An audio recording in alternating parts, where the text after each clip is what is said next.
Okay mga papi, done installation po tayo dito sa Yamaha NMAX version 2 ng Origo mini driving light, 50 watts, MSM 3-way switch, passing light, rewiring ng Bosch Europa, tsaka ng combo light. So pakita ko po sa inyo yung in-install natin dito sa Yamaha NMAX version 2. So ito po yung mini driving light na napili ni Sir, Origo brand, 50 watts po. So gumamit tayo dito ng stainless LED bracket.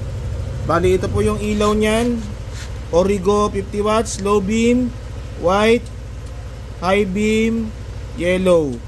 Okay, so ito yung ginamit natin na switch, MSM 3-way switch. Dito natin kinabit.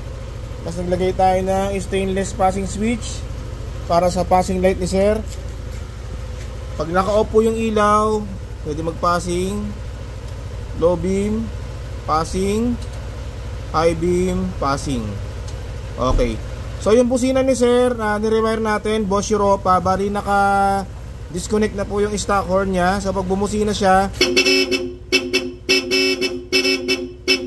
ayan, nagko-combo light. So pag naka-low beam, high beam, off,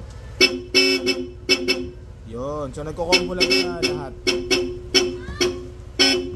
Okay mga paps, so kung nagustuhan nyo po yung ganitong setup para sa Yamaha NMAX version 2, punta na po kayo dito sa Scooteristas online shop.